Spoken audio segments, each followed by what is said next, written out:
Hey, this is Danny on KRUZ on the After Midnight Ramble. I've got a short story about a little Model A highboy roadster. Now, if you don't know what a Model A roadster is, I'll tell you.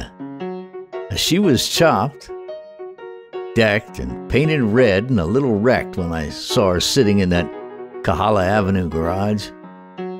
One look and I was hooked. I had to have her.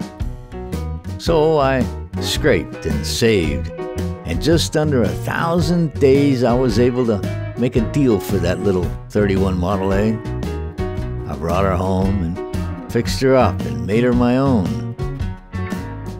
When that little Ford was road ready and she looked real pretty, a girlfriend and I drove it all over town. We went everywhere in that little red hot rod, covered a lot of ground.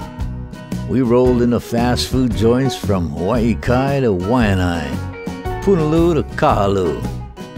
We went to all the hot rod hangouts and car shows, saw a few movies at the old Waialae Drive-In before they tore it down.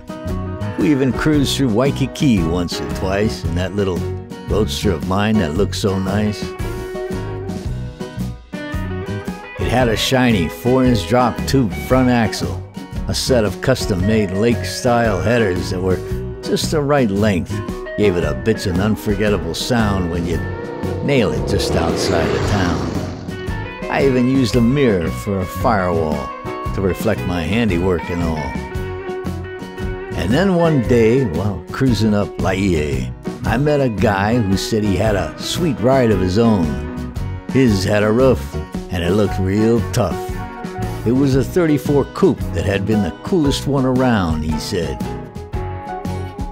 Now the prospect of owning a hardtop appealed to me just then. And since he liked my Ford and I was getting bored, I thought, well, why not swap with him?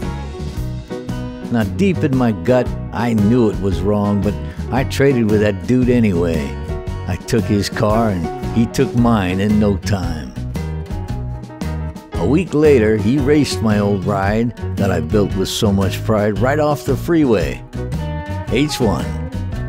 And when it hit the ground, parts flew everywhere. Some of it even made it as far as downtown. As the years went by, I heard of another guy who spent most of his time and most of his life rebuilding that little Model A of mine into what you see here today. And that's the story of this little Model A.